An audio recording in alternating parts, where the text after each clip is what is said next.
نحمد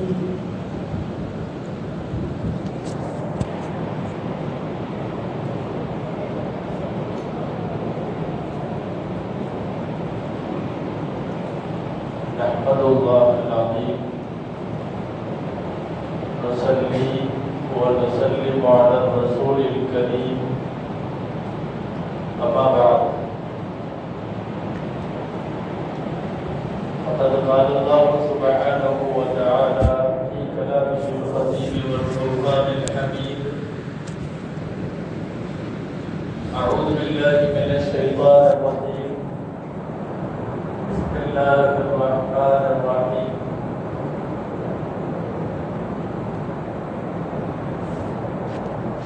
فقد لبثت فيكم عمرا من قبله أفلا تعقلون صدق الله العظيم. وقال رسول الله صلى الله عليه وسلم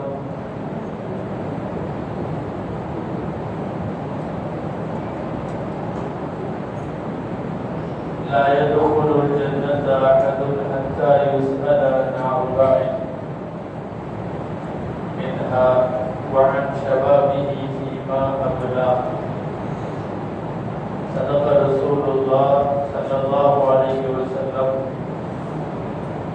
அளவற்ற அருளாளனும் நிகழ்த்த அன்புடையவருமாகிய எல்லாம் வல்ல அல்லாஹ்வின் பெயரால் துவங்குகிறேன். அருமை நாயகம் முஹம்மது ரசூலுல்லாஹ் ஸல்லல்லாஹு அலைஹி வஸல்லம் அவர்களின் மீதும் நற்பாக்கியங்கள் நிறைந்த அவர்களுடைய உம்மத்தின் மீதும் குறிப்பாக இந்த மஜ்லிஸிலே வீற்றிருக்கக்கூடிய நம் அனைவர் மீதும் எல்லாம் வல்ல அல்லாஹ்வின் நல்லருள் என்றென்றும் நிறைவாக உண்டாவதாக. ஆமீன்.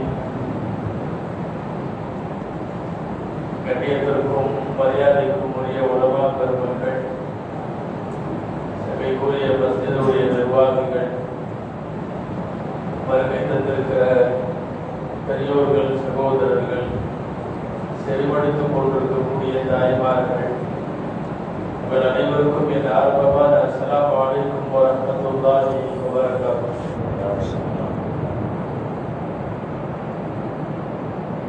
இளைய சமுதாயத்தை வழிநடத்துவதில் பெற்றோர்களினுடைய பங்கு என்று ஒரு முக்கியமான கருப்பொருள் இங்கே தரப்பட்டிருக்கிறது. என்றாலும் நீண்ட நேரம் உரையாற்றக்கூடிய சூழ்நிலை இல்லாததால் ஒரு சில விஷயங்களை மாற்றம் அல்லாஹ்வினுடைய பொருத்தத்தால் உங்களுடைய செவிகளுக்கு கொண்டு போய் சேர்க்க ஆசைப்படுகிறேன். எல்லாம் வல்ல அல்லாஹ் பயன்தரும் விஷயங்களை பேசவும் நாம் கேட்கவும் அது குறித்து சிந்திக்கவும் வரும் நாட்களிலே செயலாற்றவும் அல்லாஹ் அருள் புரிவானாக. நல்ல இளைய சமுதாயத்தை தர வேண்டும் என்றால் அதற்கு மிக முக்கியமான காரணங்கள், முதல் காரணம் பெற்றோர், இரண்டாவது காரணம் கல்விக்கூடங்கள், மூன்றாவது காரணம் சுற்றுச்சூழல்கள். ஒரு நல்ல இளைஞனை, ஒரு வாலிப சமுதாயத்தை ஒழுக்க சீலர்களாய், மார்க்கப்பட்டுள்ளவர்களாய் அவர்களை உருவாக்க வேண்டுமானால் இந்த மூன்று கட்டமைப்பும் சரியாக இருக்க வேண்டும். சரியான முறையில் வளர்த்தெடுக்காத பெற்றோர்கள் நல்ல இளைஞர்களை பார்க்க முடியாது. வீட்டுக்கும் சரி, மார்க்கத்திற்கும் சரி, நாட்டுக்கும் சரி. அதே போலத்தான் இரண்டாவது அம்சம், அவர்கள் படிக்கிற பள்ளிக்கூடங்கள், பல்கலைக்கழகங்கள், அவர்களுடைய கல்வி சூழல் அது சரியாக இருந்தால்தான் நல்ல இளைஞர்களை பெற்றெடுக்க முடியும். மூணாவது அவர்களுடைய சுற்றுச்சூழல். சுற்றுச்சூழல் என்றால் அவர் பழகுகிற நண்பர்கள், அவர்கள் காணுகிற காட்சிகள், இதைகளெல்லாம் சரியாக அமைய வேண்டும். இதில் முதலிடம் பெற்றோர்கள். வருங்காலத்தில் நீ நல்லவனாக வளர வேண்டும், மார்க்கப்பட்டுள்ள மாண்பிற்குரிய வாலிபர்களாய் திகழ வேண்டும் என்பதை சின்ன வயதிலிருந்து உருவாக்குவதில் பெண்களுக்கு பங்குண்டு, குறிப்பாக பெற்றோருக்கு பங்குண்டு. நான் அடிக்கடி சொல்வது உண்டு, ரியாதுல சவுதி அரேபியாவினுடைய ரியாத்ல ராபித்தத்துல் ஆலமல் இஸ்லாமியான ஒரு அமைப்பு இருக்கு. இஸ்லாமிய அழைப்பு பணி மையம். நிறைய பேர் இஸ்லாத்துல சேர்றவங்க எல்லாம் அங்க போய் சேருவாங்க. அங்கேயே தங்க வச்சு அவர்களுக்கு மார்க்க அறிவெல்லாம் சொல்லிக் கொடுத்து அவர்களை முஸ்லிம் ஆக்குவார்கள். ராபித்தத்துல் ஆலமல் இஸ்லாமிய அங்க ஒரு தாய் காப்பு மாற்று மதத்தை சார்ந்த ஒரு அம்மா தன்னுடைய மகனை கூட்டி வருகிறது. எதுக்குன்னா இஸ்லாத்துல சேர்ந்திருக்காங்க. கொண்டு வந்து அங்க உள்ள ராபித்தாவில் இருக்கிற உலமாக்கிட்ட ரியாதுல இந்த பையனை முஸ்லீம் ஆக்கி கொடுங்கன்னு சொல்லுது. அப்ப அவர்கள் கேட்டார்கள், நீங்க ஏற்கனவே முஸ்லீம் ஆயிட்டீங்களான்னு கேட்டாங்க. அந்த அப்பாட்ட மூதாட்டிங்க. இல்ல நானெல்லாம் முஸ்லீம் ஆகல, முஸ்லீம் ஆகிற ஐடியாவும் இல்லை, ஆனா என் பையன் முஸ்லீம் ஆகும். ராபிதா அவருடைய உலமாக்க சொல்லுகிறார்கள், நாங்க சந்திச்சதுல இது கொஞ்சம் வித்தியாசமான கேஸ். ஏன்னா பெரும்பாலும் இங்க கூட்டிட்டு வர்றவங்க என்னன்னா, ஒண்ணு தகப்பனாரோ தாயாரோ ஏற்கனவே முஸ்லீம் ஆயிருப்பாங்க, பையனையும் கன்வின்ஸ் பண்ணி அவனை இஸ்லாத்துல சேர்த்ததுக்காக கொண்டு வருவாங்க. இது வித்தியாசமா இருக்கு. இந்த பொம்பளை அது முஸ்லீம் இல்லை, முஸ்லீம் ஆகிற ஐடியாவும் இல்லை இருக்குது, ஆனா பையனை வந்து முஸ்லீம் ஆகணும். ஒரு வித்தியாசமான அனுபவம் அவர்கள். பொதுவாகவே தாய்மார்கள் பையனை இஸ்லாத்துல சேர்க்கிறாங்கன்னா அவங்க முதல்ல முஸ்லீம் ஆயிருப்பாங்கல்ல. அனஸ் ரலியல்லாஹு தஆலா அவருடைய அம்மா பிரபலமான சஹாபி. அனஸ் ரலியல்லாஹு அன்ஹு நபிகள் ஸல்லல்லாஹு அலைஹி வஸல்லம் அவர்களுக்கு 10 ஆண்டு காலம் பணிபடை செய்யும் பாக்கியம் பெற்ற அனஸ் ரலியல்லாஹு அன்ஹுடைய அம்மா. அவர் பேர் உம்மு சுலைம்னு பேர் ரலியல்லாஹு அன்ஹா. அவங்க ரசூலுல்லாஹ்ட்ட அனஸை கூட்டிட்டு வந்து என் பையன் முஸ்லீம் ஆகணும், என் பையன் உங்கள்ட்ட இருக்கணும், என் பையனை நீங்களே வச்சுங்க, மார்க்க சூழ்நிலையில் என் பையனை நீங்கள் பழத்து ஆளாக்கி தர வேண்டும் அப்படின்னு எல்லாம் கேட்டாங்க. ஸல்லல்லாஹு அலைஹி வஸல்லம் அவர்கள் ஏற்றுக்கொண்டார்கள். என்னன்னா அனஸினுடைய தாயாருக்கு இஸ்லாம் ஏற்கனவே ஆன காரணத்தால் என்னுடைய சந்ததியும் முஸ்லிமாக வேண்டும் என்கிற ஆசை வந்தது. யாம் பெற்ற இன்பம் பெருகை வையகம்னு சொல்லுவாங்கல்ல, எனக்கு கிடைச்ச இஸ்லாம் என் பையனுக்கும் கிடைக்கும். ஆனா இப்போ இந்த ரியாதுல வந்து நிக்கிற பொம்பளை வந்து அது முஸ்லீம் இல்லை, ஆனா பையன் முஸ்லீம் ஆகணும்னு கேட்கு. அதுக்கு காரணம் கேட்டப்போ அந்த அம்மா சொல்லுச்சு, எனக்கு இஸ்லாத்தை பத்தியும் தெரியாது, என்ன கொள்கை கோட்பாடு சட்டத்திட்டம் ஒன்றும் தெரியாது, ஆனா எங்க வீட்டுக்கு நேர் விடு ஒரு முஸ்லீம் ஓடு. அங்க ஒரு வாலிப பையன் அவங்க வீட்டுல இருக்கிறான். அந்த பையன் அவங்க அம்மா அக்கா சொல்றபடி நல்லபடியா கேட்கிறான், பெரியவங்களுக்கெல்லாம் மரியாதை செய்யறான், எந்த கெட்ட பழக்கமும் இல்லை, தண்ணி அடிக்கிறதோ போதையோ அதோ இதோ ஒன்றும் இல்லை. அந்த பையனை பார்த்தேன், என் பையனும் அந்த மாதிரி வரணும், அவனை இஸ்லாத்துல சேர்த்து விட்டுருங்க. மற்றபடி நானெல்லாம் இஸ்லாத்துல சேரல, எனக்கு அந்த ஐடியாவும் இல்லைன்னு அந்த அம்மா சொல்லுச்சு. ராபிதாவுடைய வாழ்க்கைஞர்கள் எழுதுகிறார்கள், நாங்கள் இஸ்லாத்திலே சேர்த்துவது சம்பந்தமாக ஈடுபட்டதில் எங்களுடைய அனுபவத்தில் இது ஒரு வித்தியாசமான அனுபவம். ஒரு காபிரான தாய் வந்து காபிரான மகனை முஸ்லிமாக்கி செல்ல வேண்டும் என்று விரும்புகிறார். அதே மாதிரி அந்த பையனை இஸ்லாத்துல சேர்த்துட்டான். இங்க கவனித்ததுக்குரிய அம்சம் என்ன தெரியுமா? என் பையன் ஒரு முஸ்லிம் வாலிபனை பார்த்து விட்டு அவனை போல என் பையன் ஆக வேண்டும் என்று பிரியப்படுகிறார். உலகம் முழுக்க ஒரு இஸ்லாமிய வாலிபன் என்று சொன்னால் அவனுடைய அடையாளம் அவன் பெரியோர்களுக்கு மரியாதை செய்வான், அவன் போதை பாவனைகளிலே ஈடுபட மாட்டான், அவன் தனியடிக்கக்கூடியவன் அல்ல, அவன் அகலாக்குகள் என்கிற உயர்ந்த அருங்குணங்களுக்கு அவன் சொந்தக்காரனாக இருப்பான். இதுவெல்லாம் தான் ஒரு முஸ்லிம் வாலிபனுக்கு அழகு. இன்றைக்கு உள்ள சூழ்நிலை நாம் அப்படி வளர்த்தலையோ அல்லது பெற்றோர்கள் கண்காணிக்கலையோ தெரியல, மிக மோசமாகிவிடும், மிக மோசமாகிவிடும். உங்களுக்கு தெரியும், அநேகமாக இதுக்கு முன்னாலே உலகங்கள் பேசி இருக்கலாம். தமிழகம் முழுக்க போதையினுடைய விஷயங்களில் சிக்கி தவிப்பது முஸ்லிம் சமுதாயம். முஸ்லிம் சமுதாயம் இது ஏதோ நானும் நீங்களும் அமர்ந்த ஒரு இடத்துல தண்ணியில் பேசுகிற விஷயம் அல்ல. உடனே புலனாய்வுத்துறை, காவல்துறை போன்றவர்கள் தருகிற தகவல் தமிழ்நாட்டிலே இஸ்லாமிய இளைஞர்கள் மிக அதிகமாக போதையில் ஈடுபட்டிருக்கிறார்கள். வேற சமுதாயம் எல்லாம் இல்லையா? இருக்குது. ரொம்ப அந்தந்த சமுதாயத்தின் எண்ணிக்கை கவனிச்சு கம்மி.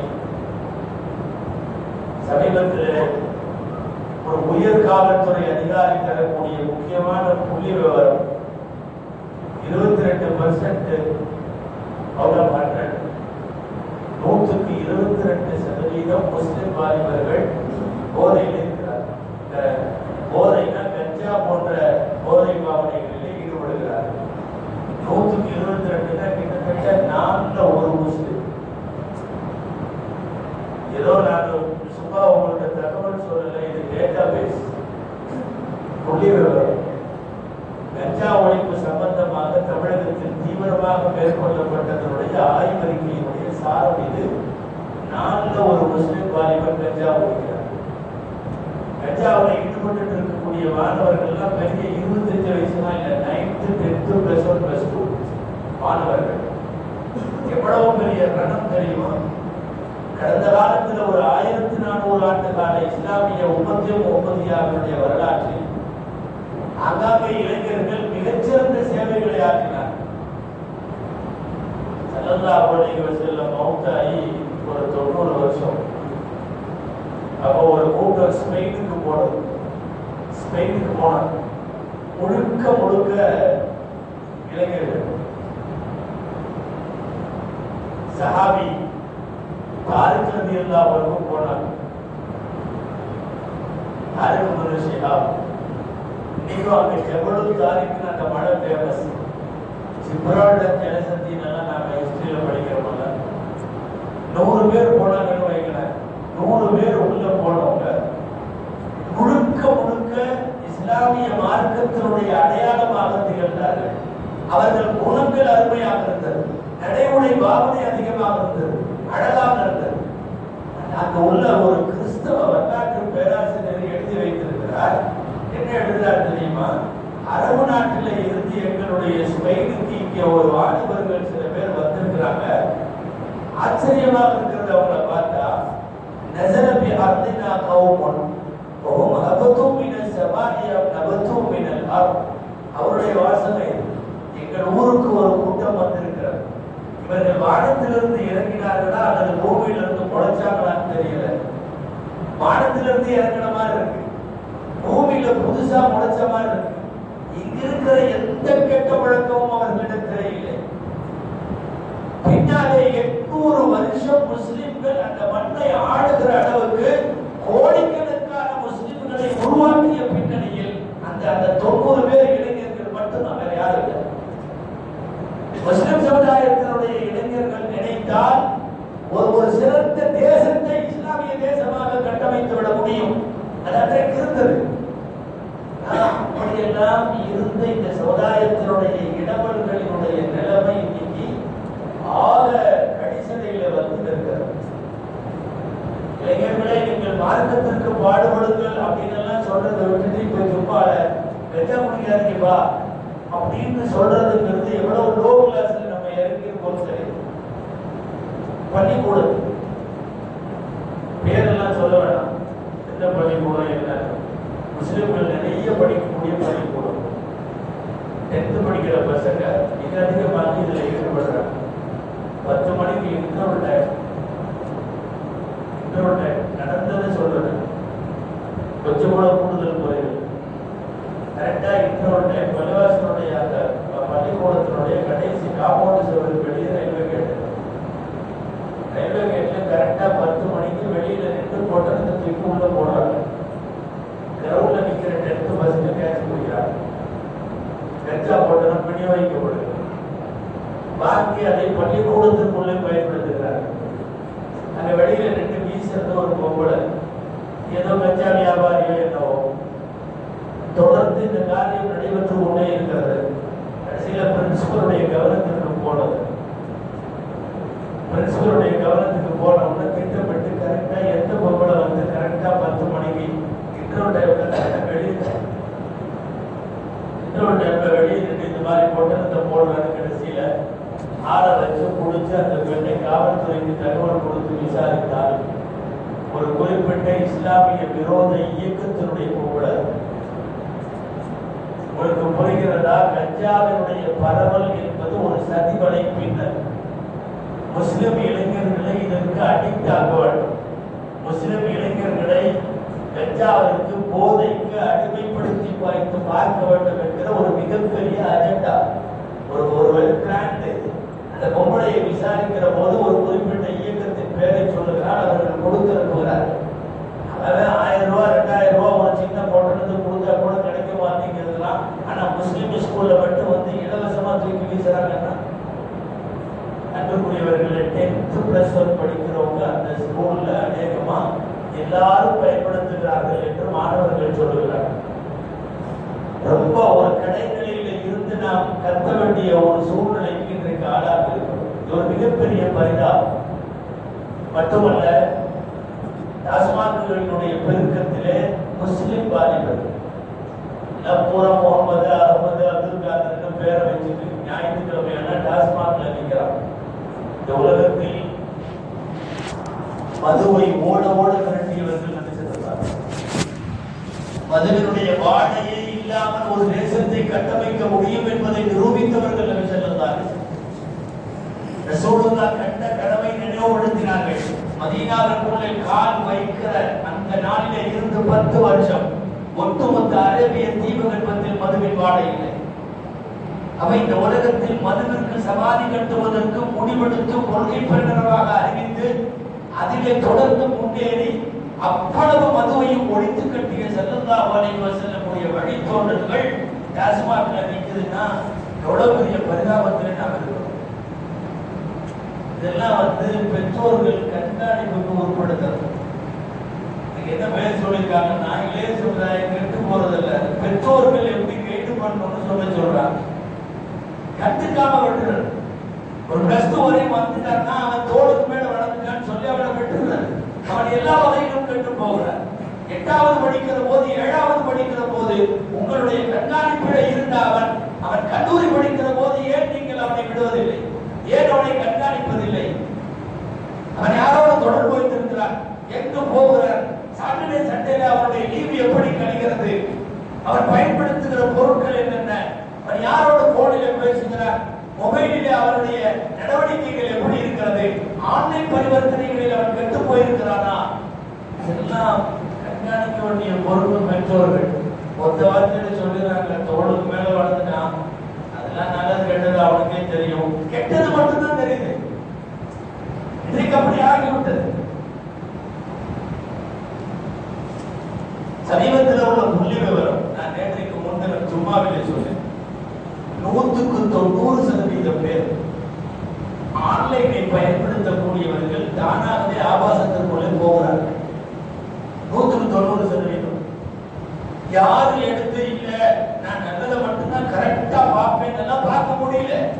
அவன் எதையாவது பார்க்கிறான், சைடிலே அவனுக்கு வேறு காட்சிகள் காண கிடைக்கிறது.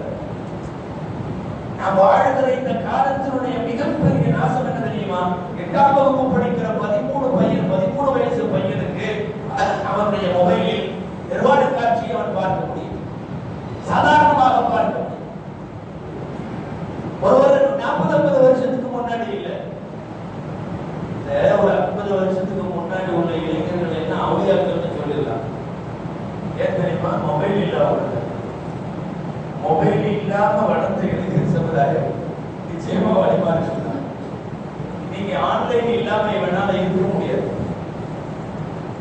எங்கேயாவது வந்து வைஃபை கிடைச்சதுன்னா என்னமோ சீரியஸாக ஓடணும். அங்க ஃப்ரீ வைஃபை கிடைக்கும் என்று பேசுகிறார், பார்க்கிறார். 90% பேர் சாதாரணமாக ஆன்லைன் பயன்படுத்துபவர்கள் தவறான பாதைக்கு போகிறார்கள் என்று சொன்னால் அதுல ஏன் என் வீட்டு பையனும் உங்க வீட்டு பையனும் மட்டும் இல்லையா? இவர்களை கண்காணிக்க வேண்டிய பொறுப்பு நமக்கு இல்லையா? லட்சக்கணக்கில் இருந்த ஆபாச சைட்டுகள் இன்னைக்கு கோடிக்கணக்கில் வந்துவிட்டது. கோடிக்கணக்கில் வந்துவிட்டது. தவிர்க்கவும் முடியல. இவரு வந்து கிராத்து கேட்கறதுக்காக சுதேசின்னு அடிப்பாரு. ஓரத்துல சுதான் ஒருத்தி ஆடிக்கிட்டே வருவார். லேசா ஒரு லேட்டர் இருந்தா நான் கொண்டு வந்து எதையாவது காட்டிடுவான். என்ன நல்லதை பார்க்க போனாலும் தவறானது கண்ணிலே படுகிறது. இதற்கு ஒட்டுமொத்தமாக 90% பேர் இலக்காகிறார்கள். விதிவிலக்கானது 10% தான். பெற்றோர்களிடத்தில் அதனால சொல்ல வருவது, காலம் மோசமாகிற போது கண்காணிப்பு தீவிரமாக வேண்டும். நீங்க காலமும் மோசமாயிருக்கு, கண்காணிப்பு தீவிரமாக கண்டுக்கவே இல்லை. ஏண்டா அவன் காலேஜ் போயிட்டான், அவனுக்கு நல்லது கெட்டது தெரியும். திருமணத்திற்கு பேசப்படுகிற மாப்பிள்ளைகள்ல இன்னைக்கு மாப்பிள்ளை நல்லவனா கெட்டவனா, குடும்பம் என்ன, சம்பாத்தி என்ன, உள்நாடா வெளிநாடா, வேலையா, எல்லாத்துக்கும் முன்னாடி அவன் கஞ்சா அடிப்பானான்னு விசாரிக்கிற அளவுக்கு தமிழ்நாடு வந்து விட்டது. அவர் தண்ணி அடிப்பாரா, அவர் கஞ்சா அடிப்பாரா? ஒரே ஒரு நாளில் அல்லாஹ்வும் ரசூலும் போதையை விரும்பவில்லைன்னு உடனே அப்படியே மூளைகளை கீழே போட்டு விட்ட சமுதாயம் தூக்கவே இல்லையே. ஆனா இன்றைக்கு அதே உம்மத்தினுடைய 14 நூற்றாண்டுகளுக்கு பின்னாலே இருக்கிற தலைமுறை கேவலமா இருக்கு சொல்றதுக்கு. டாஸ்மாக்ல நின்று கொண்டிருக்கிறார்கள், முகமதுகள் இருக்கிறார்கள், அகமதுகள் இருக்கிறார்கள். கல்யாணம் ஆகாத அந்த பசங்க எங்கேயாவது செலிபிரேஷன் சொல்லி ஒன்னா சந்திச்சாவே தண்ணி பார்ட்டி இல்லாம சென்னையில மிக அதிகம். ஞாயிற்றுக்கிழமை நாட்களில் ஈஸியாக செல்லுபவர்களுக்கு தெரியும் என்ன நடக்கிறது. நாளைக்கு கல்யாணம் பண்ண போறாரு, அதனால இன்னைக்கு நைட் நாங்க பேச்சுலர்ஸ் பார்ட்டி வச்சிருக்கோம். பேச்சுலர்ஸ் பார்ட்டி ஏதாவது கேக்கு சமோசா சாப்பிடுவானுங்கன்னு பார்த்தா முழுக்க விடிய தண்ணி, விடிய கஞ்சா. கடந்த வாரம் ஒரு வாரத்திற்கு முன்னாக தமிழ்நாடு சிஎம் போதை ஒழிப்பு சம்பந்தமாக உயரதிகாரிகளை அழைத்து நடந்த கூட்டத்தில் அதிகாரிகள் பேசிய புள்ளி விவரங்கள் அநேகமாக உங்கள் கவனத்திற்கு வந்திருக்கும். அதாவது போதை கிடைக்கலன்னா எதையாவது போதையாக ஏற்பாடு செய்கிறார். டியூபை எரிச்சு அந்த டியூபோட புகையை அப்படியே மோந்துட்டு படுத்துக்கிறாங்க. அதிகாரிகள் சொல்லுகிறார்கள்,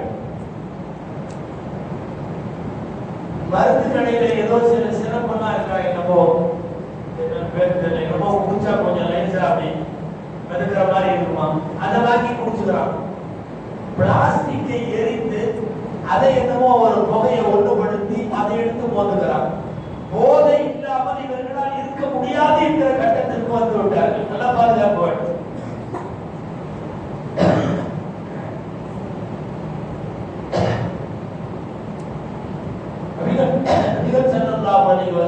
ஒரு ஹதீஸ் நினைவுக்கு வருகிறது. லா யக்தி அலைக்கும் ஸமானுன் பஅதி இன்னல்லதி பஅதஹு அஷர்ரு மின்ஹு. இனிமேல் உங்களுக்கு வரக்கூடிய காலம் எல்லாம் முந்தைய காலத்தை விட மோசமாகவே இருக்கும். இன்னல்லதி பஅதஹு அஷர்ரு மின்ஹு. இன்னைக்கு நாம இருக்கிறோமா இல்லையா, நமக்கு முன்னாடி உள்ள காலத்தை விட நாம மோசம்.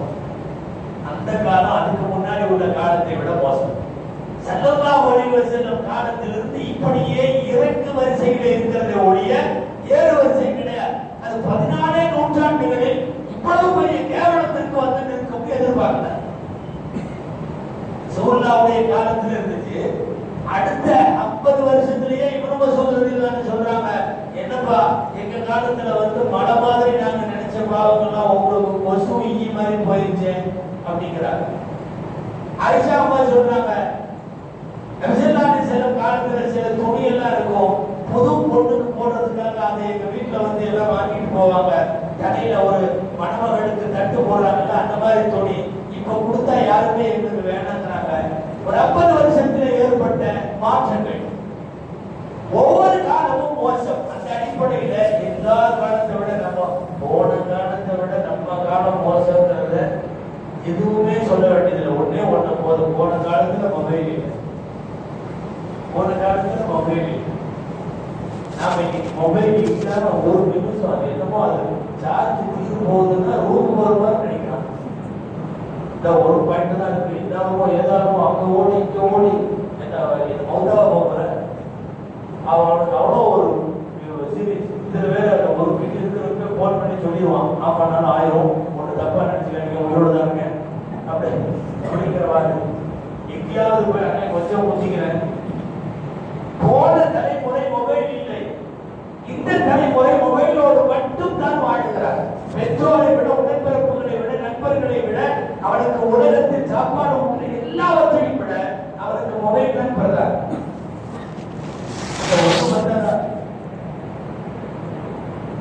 போன காலத்தை விட நம்முடைய காலம் மோசம். சில பேர்லாம் நினைக்கலாம் அதெல்லாம் வளர்ச்சி தானே, ரொம்ப அட்வான்ஸ் ஆயிடுச்சு இல்லை, மொபைல் இருக்கிறதுனால நீங்க எல்லாம் டக்குனு இப்படி போட்ட உடனே அமெரிக்காவில் பேசுறோம், இப்படி போட்ட உடனே இதை பார்க்குறோம், அதை பார்க்குறோம், எல்லா இன்ஃபர்மேஷன் கிடைக்குது உட்கார்ந்த இடத்துலயே. போன தலைமுறைக்கு அதெல்லாம் இல்லை. அதுக்கு இல்லை நாம வளர்ச்சி கண்டிருக்கோம். 4G 5G 10G எல்லாம் வந்திருக்கு. ஒரு பெரிய தொழில்நுட்பத்தில் நம்ம ரொம்ப வேகமாக உண்மைதான் தொழில்நுட்பம் எல்லாம், ஆனால் அதை ஆக்கப்பூர்வமாக பயன்படுத்தா வளர்ச்சி வந்திருக்கு. அதுக்கு ஏற்றபடி இறையச்சவோ தப்பாவோ வந்திருக்கா?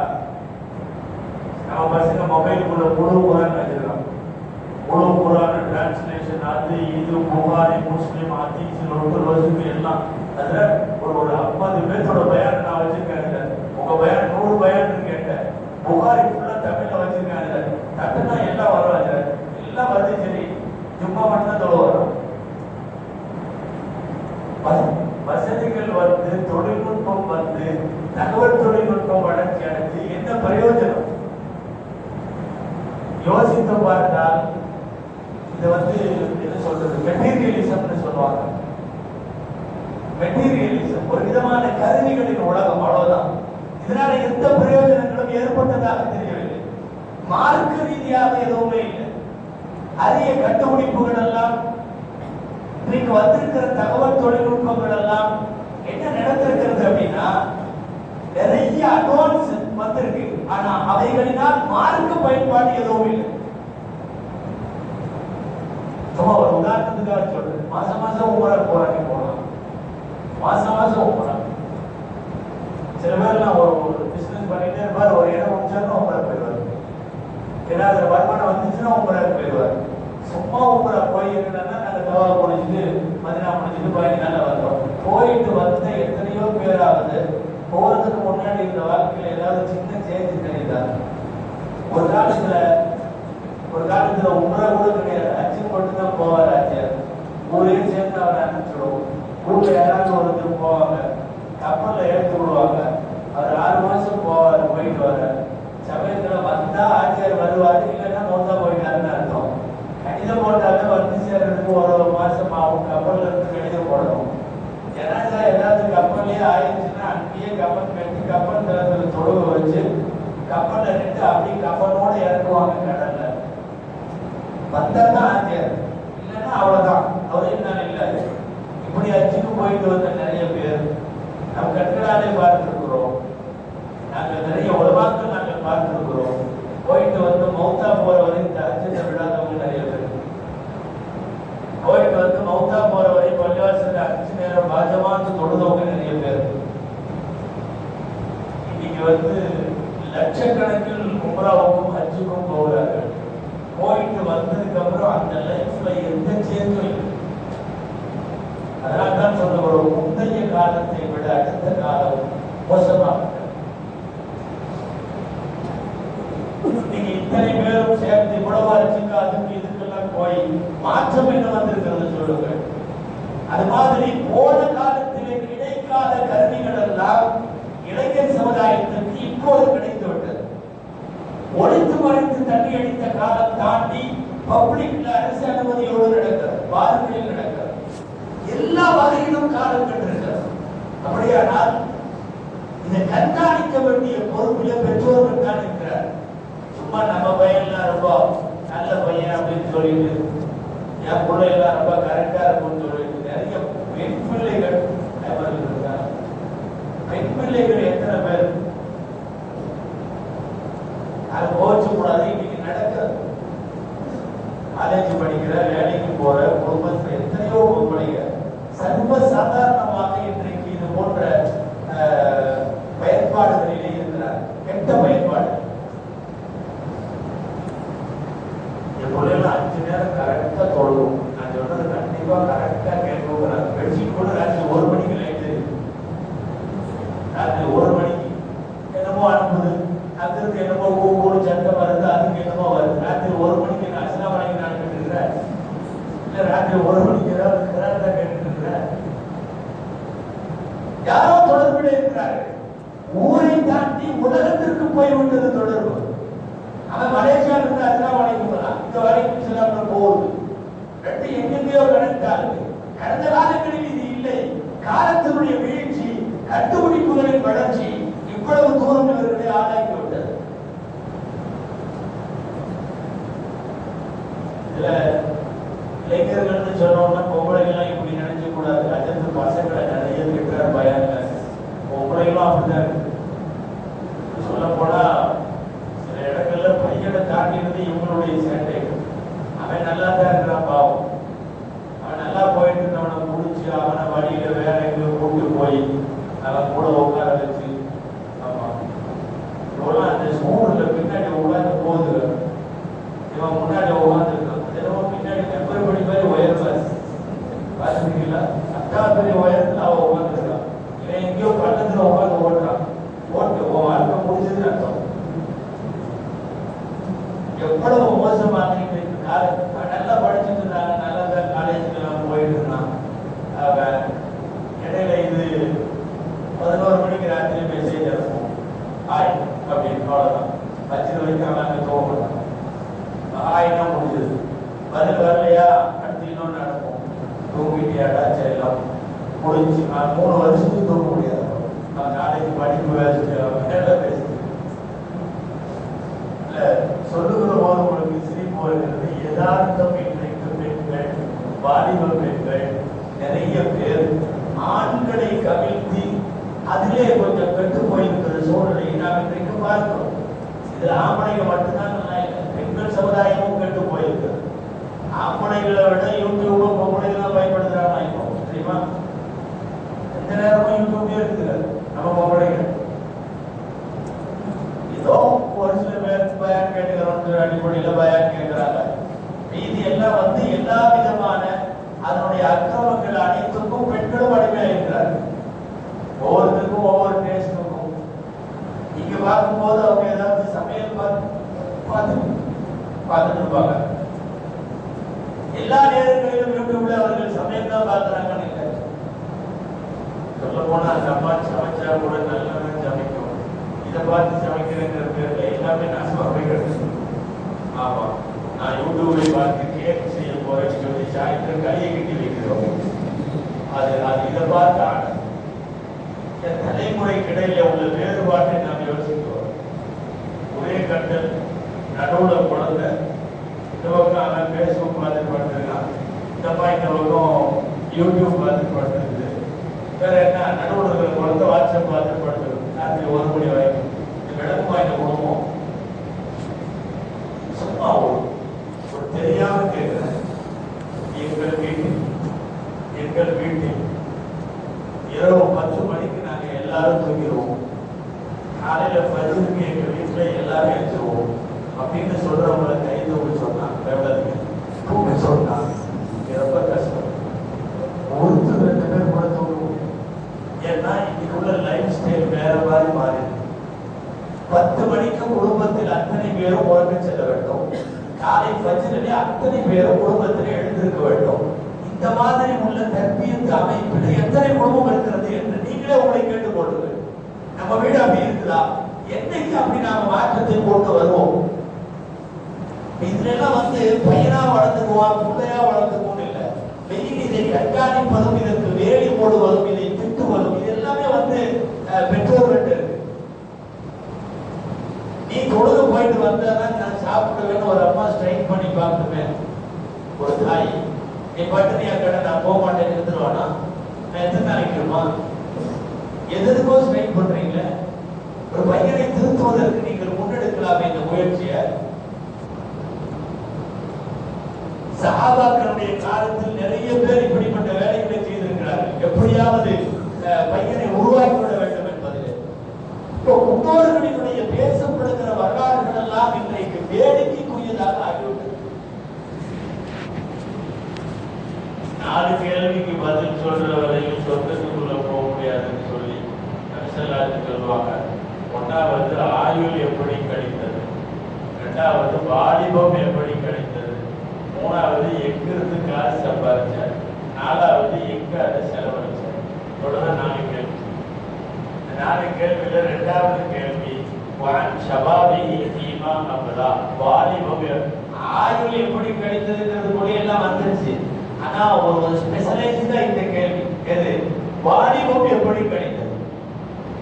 அல்லாஹ்விடத்துல பதில் சொல்லி ஆகட்டும்.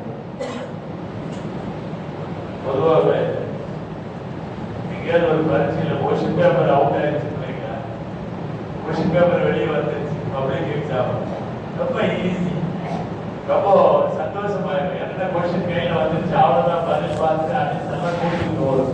இப்போ மறுமையிலே என்ன கேட்பாங்கிற கொஸ்டின் அவுட் ஆயிடுச்சு. கொஸ்டின் அவுட் ஆகி கூட நம்ம வந்து பண்ணாத பாரு 20 மார்க்கு கூட நோக்குது வர, ஆனால் கொஸ்டின் பேப்பர் கையில் இருக்கு. 4 கேள்வி தான் வரப்போகுது. இந்த 4 கேள்விக்கான பதில் நம்மகிட்ட இல்லை. ஆயுள் கழித்த விதம் நம்மாலே சொல்ல முடியல, வாலிபம் கழித்த விதம் நம்மாலே சொல்ல முடியல, காசு சம்பாதிக்கிற விதம் சொல்ல முடியல, எப்படி செலவழிக்கிறோங்கிற விதம் சொல்ல முடியல. குறிப்பாக இன்றைக்கு இருக்கக்கூடிய மது, கஞ்சா, போதை பாவனைகளில் இருந்து முஸ்லிம் சமுதாயத்தை மீட்பதற்கு பள்ளிவாசல்ல பயன் பண்ணா மட்டும் பார்த்தார். ஆங்காங்கே கூப்பிட்டு நாங்கள் மார்க்க விஷயம் பேசுகிறோம் என்று பேசினா மட்டும் பார்த்தார். அவர்களை தொடர் கண்காணிப்பிற்கு உட்படுத்த வேண்டிய இடத்தில் பெற்றோர்கள் தான் இருக்கிறார், வேற யாரும் இல்லை. ஒரு ஸ்கூல்ல 3/4 மணி நேரம் ஒரு பீரியட் டீச்சர் பாடம் நடத்துறவர், மிஞ்சி போனா 1 மணி நேரம் கிளாஸ் எடுப்பார். அவர் போய் இவருடைய பர்சனல் உள்ள போக முடியாது. இவன் என்ன பண்றான், இவன் எங்க போறான் வர்றான், அவன் ஜோப்ல என்ன இருக்குது, அவன் ஏன் இப்படி கண்ணெல்லாம் செவந்திருக்கான், அவன் ஏன் இப்படி ஒரு மாதிரியா பாக்குறான், அதெல்லாம் கவனிக்கிறதுக்கு வாத்தியாருக்கு நேரம் இல்லை, யாரும் முடியாது, பெற்றோர்கள் தான்.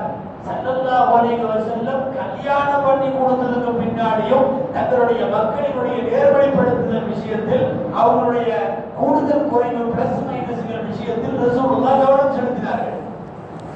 நாம இன்னைக்கு லேசா அவன் +2 வந்துட்டாலே அவன் பெரிய பையன் ஆயிட்டாங்கிற மாதிரி விட்டுறவன். வாலிபர்களுக்கு சொல்லுகிறேன் நண்பர்களே, கஞ்சாவோ மதுவோ எந்த இருந்தாலும் சரி, பெருமானார் ஸல்லல்லாஹு அலைஹி வஸல்லம் சொல்லுகிறார்கள், அவன் நோய்வாய்ப்பட்டு படுத்தா கூட அவனை போய் விசாரிக்கிறான். பொண்ணு கொடுக்கிறதா இருந்தால் அவர்களுக்கு கல்யாணம் பண்ணி கொடுக்காதீங்க. லேசா போதை பொருள் அந்த பாவனையில இருந்தாலும் பொண்ணு அவனை கட்டி கொடுக்காதீங்க. அவர்களுக்காக வந்து எந்த சிபாரிசுகளையும் ஏற்றுக்காதீங்கிறார். இதெல்லாம் நபி ஸல்லல்லாஹு அலைஹி வஸல்லம் போதைகளை பயன்படுத்தக்கூடிய வாலிபர்களை பொறுத்தவரை கடுமையான சொல். வைத்தியசாலைக்கு செல்ல வேண்டாம், திருமணம் செய்து கொடுக்க வேண்டாம், அதே மாதிரி அவர்களுக்கு சிபாரிசு செஞ்சா ஏற்க வேண்டாம், அவர்களுடைய சாட்சியை கபூல் செய்ய வேண்டாம்னு வருது. ஏதாவது ஒரு விஷயத்துக்கு ஆமா நான் பார்த்தேன்னா, நீ கஞ்சா அடிக்கிறவன், நீ தண்ணி அடிக்கிறவன், அதனால உன் சாட்சியை ஏற்றுக்க முடியாது. இவ்வளவு தூரம் பேசி இருக்கிறார்கள் என்று சொன்னால் கொஞ்சம் நாம் யோசிக்க வேண்டும். எவ்வளவு 25 வயசு 30 வயசானாலும் பரவாயில்ல, புள்ள நம்ம புள்ள, அந்த பையன் நம்ம பையன். தயவு செய்து கண்காணிப்புக்கு உட்படுத்துங்கள். அவன் போக்குவரத்துகளை கவனியுங்கள். அவனுடைய சர்ச் என்ஜின், அவனுடைய மொபைல்ல ஆன்லைன்ல அவனுடைய தேடல்களை குறித்து கொஞ்சம் கவனம் வையுங்கள். இது பெரிய ரொம்ப ராணுவம் மாதிரி கண்டிகள் அப்படியெல்லாம் இல்லை. ஓரளவு அவனை பாவத்தில இருந்து மீட்டெடுப்பதற்கு முதல்ல பெற்றோர்களால் மட்டும்தான் முடியும். ஸ்கூலுகளும் சுற்றுச்சூழல்களும் அதெல்லாம் வேற முடியாது. அதெல்லாம் சொல்ல போனா கெடுக்கிறதுக்கு தான் அதிகமா இருக்கு. பள்ளிக்கூடத்தால் யாரும் போச்சுவானா, ஸ்கூல்னால கெட்டு போனவே நிறைய பேர். சுற்றுச்சூழல் அதை விட சினிமான்னு சொல்லவே வேணாம். ஒருத்தர் வந்து சிகரெட்டை குடிச்சுக்கிட்டே கீழே போடுவான், smoking is injurious to health போடுவான். புகைப்பிடித்தல் உடலுக்கு தீங்கானது மேலே குடிச்சிட்டு இருப்பான். மதுபாட்டில் குடிச்சிட்டு இருக்கிறப்ப கீழே போடுவான், alcohol is injurious to health போடுவான். சினிமாக்களை பொறுத்தவரை கெடுப்பதில் பங்கு வைக்கிறதை ஒழிய ஒருத்தர் திருத்தத்துல பங்கு வைக்கிறது. நல்லா தெரிஞ்சுக்க, உலகத்தில் இருக்கிற கோடிக்கணக்கான லட்சக்கணக்கான சினிமாக்கள்ல ஒரு சினிமாவை பார்த்து நான் திருத்திட்டேன்னு சொல்றது உலகத்துல யாரும் இல்லை. அந்த சினிமாவை பார்த்து கெட்டு போன நிறைய பேர். ஆகவே பள்ளிக்கூடங்களும் பல்கலைக்கழகங்களும் தோற்று போய்விட்டது. கொடுத்தது கொடுக்கிறது சுற்றுச்சூழல்கள், சினிமா, நாடகம், இனி விசுவல் மீடியா, பிரிண்ட் மீடியா, அச்சு ஊடகங்கள், காணொலி ஊழியர் எல்லாம் தோற்று போயிடுச்சு. அப்ப இன்னைக்கு உயிரோட்டத்தோடு இருப்பது ஒன்றே ஒன்று மட்டும்தான், பெற்றோர் மகன் உறவு, தாய் தந்தை மகன் மகள் உறவு. இவர்கள் நிச்சயமாக அவர்களை கட்டுப்படுத்த முடியும். அந்த வேலைகளை ஏதோ உபதேசம் என்று இல்லாமல் ஒரு போர்க்கால அடிப்படையில் நீங்கள் இதை செய்ய வேண்டும். துவா செய்யுங்கள். அல்லாஹ் ஜல்ல ஷானஹு தஆலா நம்முடைய சந்ததிகளை சிறந்த சந்ததிகளாக ஆக்கி தருவானா. இந்த காலத்திலும் நம்முடைய குடும்பத்தில் மதுவனுடைய வாடை, கஞ்சாவினுடைய வாடை இல்லாத குடும்பமாக அல்லாஹ் ஆக்கி தருவானாக. நம்முடைய கண்மூடியதற்கு பின்னாலேயும் கூட நமக்கு வரக்கூடிய அடுத்த தலைமுறை மார்க்கப்பட்டுள்ளவர்களாய், மஸ்ஜிதில் தொடர்புள்ளவர்களாய், அல்லாஹ் ரசூலோடு தொடர்புள்ளவர்களாய் அல்லாஹ் அவர்களை ஆக்கி அருள்வானாக. ஆமீன். வஆஹிரு தஅவானா அல்ஹம்துலில்லாஹி ரப்பில் ஆலமீன். அஸ்ஸலாமு அலைக்கும் வரஹ்மத்துல்லாஹி வபரகாத்துஹு.